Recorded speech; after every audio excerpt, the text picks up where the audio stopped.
Bom, pessoal, agora nós vamos falar sobre os fatores que afetam o crescimento e o desenvolvimento na infância.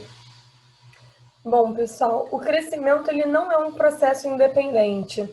A hereditariedade define seus limites e são os fatores ambientais que determinam se esses limites eles serão ou não alcançados. Afetam o crescimento fatores como nutrição, exercício físico e lesão, doenças e clima e tendências seculares. Nós vamos abordar cada um desses fatores nos próximos slides. Bom, falando sobre nutrição, as deficiências na alimentação podem ter um impacto prejudicial no crescimento do bebê e da criança. E a criticidade no atraso desse crescimento ele vai depender da gravidade, da duração e do momento no qual aconteceu essa má nutrição. Então, uma criança que tem uma má nutrição crônica, principalmente durante os primeiros anos de vida, dificilmente alcançará completamente os níveis de crescimento da sua faixa etária, resultando, então, num atraso no crescimento. E a má nutrição, ela pode ainda implicar em doenças que afetam o crescimento físico, como o raquitismo, por exemplo, que se dá pela falta de vitamina D. E essa má nutrição, implicando aí em doenças que afetam no crescimento físico, envolve inclusive a diferença nos padrões de altura e de peso dos adultos de países em desenvolvimento e países desenvolvidos. A diferença entre eles eu vou abordar mais à frente. Mas essa diferença também está relacionada aí ao nível de renda dos indivíduos. Bom, a subnutrição é o consumo insuficiente de nutrientes. Já a má nutrição é um consumo de alimentação com desequilíbrios nutricionais, como, por exemplo, uma alimentação com um número muito alto de calorias, por exemplo. Então, isso seria uma má nutrição. E apesar da gente ter falado muito sobre subnutrição, os excessos alimentares também afetam o crescimento infantil. E a obesidade já foi abordada, mas a obesidade é um problema muito grave que atinge o mundo todo e que, diferente da subnutrição, atinge principalmente os países aí industrializados e mais desenvolvidos. Hábitos alimentares de bebês e crianças têm um impacto na qualidade de vida adulta, pois parece aí que eles estabelecem um padrão de qualidade de vida. Então, uma má alimentação no período da infância pode gerar graves problemas com obesidade posteriormente. Eu trouxe uma série de mapas para a gente compreender melhor o impacto da nutrição no crescimento dos indivíduos. E nesse primeiro mapa, a gente consegue observar que os países menos desenvolvidos são aqueles que apresentam a maior porcentagem de crianças com baixo peso, ficando aí evidente que no continente africano existe um problema com subnutrição, por exemplo, como a gente consegue ver aqui no mapa, também na região do Oriente Médio. É interessante também a gente observar, por exemplo, que a África do Sul, apesar de estar localizada no continente africano, né, ela já apresenta um percentual bem mais baixo, justamente pelo seu poder socioeconômico ser mais alto e ser um dos países, se não o país mais desenvolvido do continente africano. Então, isso aí também já apresenta um impacto na diminuição do índice de subnutrição. Já nesse outro mapa aqui, a gente consegue ver justamente o contrário. Então, foi alertado, né, quando falamos sobre obesidade e excessos alimentares, que os índices mais expressivos seriam em países desenvolvidos e industrializados. E nesse mapa a gente consegue confirmar isso. A gente pode correlacionar isso com o poder socioeconômico de cada país. Quanto mais alto esse poder, menor o índice de subnutrição e maior o índice de obesidade. Então, a gente vê aqui países como os Estados Unidos, Canadá, a Europa, aqui a América do Sul, com uma taxa de obesidade bem mais alta do que nos países do continente africano e aqui os países da Ásia, né? Então, como Tailândia, são países com poder socioeconômico bem mais baixo. E aqui nesse mapa do Brasil, que está demonstrando a obesidade aí, né, que está apontando percentuais de obesidade por faixas etárias diante das regiões do Brasil, a gente consegue ver que essa tendência ela se repete. E as regiões consideradas mais ricas, elas apresentam os maiores índices de obesidade, que aqui a gente consegue ver que a região sudeste é que apresentou esses maiores percentuais, seguidas pela região sul e centro-oeste, né? E regiões como norte e nordeste, que são menos favorecidas, acabam ficando por último aí nessa questão da obesidade. Então, a gente vê que tem quanto mais desenvolvido, maior o índice de obesidade e menor o índice de subnutrição. Bom, e finalmente, nesses gráficos, a gente consegue ver o impacto da nutrição no padrão de crescimento desses indivíduos. Então, os países e as regiões que apresentaram os maiores indicadores de fome e de subnutrição foram os menos desenvolvidos e com menos recursos financeiros, que são aqueles que apresentam as médias de altura mais baixas dos indivíduos, como é o caso da África, do Oriente Médio e do norte do Brasil, por exemplo. Agora, os países que apresentaram os maiores índices de obesidade também não foram os que apresentaram a maior média de altura da sua população, porque a obesidade ela também tem um impacto, como a gente viu, na taxa de crescimento.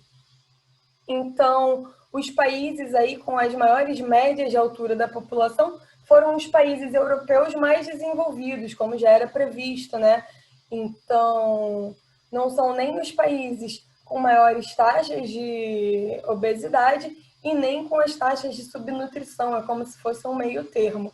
No Brasil, a gente vê que as maiores alturas foram relatadas aí nas regiões Sudeste e Sul, e apesar delas terem apresentado também a maior taxa de obesidade, elas apresentam um índice de subnutrição muito baixo, então isso pode estar associado, fazendo com que gere aí essa média de altura maior do que no resto das regiões.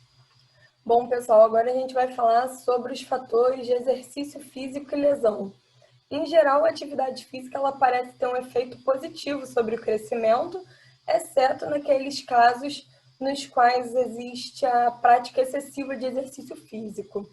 E a atividade física, ela é capaz de promover desenvolvimento muscular em crianças. Então, apesar da gente saber que os números de fibras musculares eles não aumentam, é possível aumentar o tamanho e o volume das mesmas. Então, aqueles músculos que são mais utilizados, eles hipertrofiam, então eles aumentam de tamanho, e os músculos que não são utilizados, eles atrofiam, ou seja, eles reduzem o seu tamanho. Apesar de poder ser benéfico, quando o exercício físico ele é praticado ao extremo, de forma excessiva, ele pode exercer efeitos negativos sobre o crescimento de crianças. Então, existe uma preocupação da literatura com a ocorrência de lesões causadas na placa de crescimento e nas regiões epifisárias. Ambas são regiões que comprometem o crescimento ósseo. Por isso, então, existe uma preocupação na intensidade do treinamento esportivo de jovens atletas, por exemplo. O crescimento ósseo ele é um processo hormonal, né? E ele não sofre influência positiva dos níveis de atividade física, mas ele pode ser danificado. Apesar disso, a prática de exercício ela é capaz de melhorar a densidade óssea, por exemplo. Então, ela não faz com que o osso cresça, mas ela consegue aumentar a densidade do mesmo. E não está claro, não está muito claro na literatura o limite crítico entre as quantidades benéficas e as quantidades prejudiciais de exercício físico em crianças. Mas está muito claro que a atividade física ela estimula a mineralização óssea, o desenvolvimento muscular e ela diminui o percentual de gordura, sendo então benéfica na maioria dos programas de exercício físico infantis. Bom, uma série de outros fatores influenciam no crescimento, como doenças, males, climas, emoções e condições incapacitantes. Falando sobre doenças, por exemplo, o grau de retardo no crescimento causado por males e doenças depende da gravidade, da duração e do momento de surgimento do mesmo. Então, males típicos da infância, por exemplo, como catapora, resfriado, cachumba, eles não costumam apresentar índices prejudiciais ao crescimento da criança. Falando sobre clima, a literatura ela também relata aí diferenças em aspectos do crescimento relacionados à exposição de diferentes climas. Mas é muito difícil comprovar que o crescimento está sendo afetado diretamente pelo clima, já que podem ter outros fatores entrelaçados aí, como os métodos de produção de alimentos de determinada área ou região, os vetores de doença, os aspectos nutricionais da região, que já foi abordado anteriormente. Então, isso tudo pode estar gerando aí um padrão desse crescimento nos indivíduos, que está gerando uma diferença entre essas regiões, mas que não se pode dizer com propriedade que é causado pelos diferentes climas. E, por fim, nós temos o fator de tendências seculares, que podem ser observadas em muitas culturas, mas não em todas, né? As diferenças do estilo de vida e circunstâncias alimentares desempenham um papel importante na presença e na ausência dessas tendências. Essas tendências seculares, elas fazem com que, o passar do tempo, as gerações apresentem padrões de crescimento diferentes. Então, elas podem ser mais altas, amadurecerem mais cedo, terem algum movimento com processo maturacional mais cedo, entre outros. Um exemplo dessa tendência secular é um estudo que foi publicado em 1976 e ele apontou que as mulheres europeias passaram a ter a menarca, que é a primeira menstruação, né, mais cedo do que 100 anos antes. Então, 100 anos antes, as mulheres elas tinham a menarca ali numa média de idade entre 15 e 17 anos, e 100 anos depois, isso mudou para 12 a 14 anos de idade, mais ou menos. Então, esse é um exemplo aí de tendência secular. A tendência secular, ela defende que hoje as crianças passam pela maturação mais cedo do que há 100 anos atrás. Bom, pessoal, é isso. A gente abordou os conceitos gerais de desenvolvimento motor, os fatores que afetam o desenvolvimento motor e os fatores que afetam o crescimento e o desenvolvimento na infância. Então, eu espero que tenha sido proveitoso. Qualquer coisa, vocês podem me enviar um e-mail, ele está aí no slide. E é isso, pessoal. Muito obrigada. Até mais.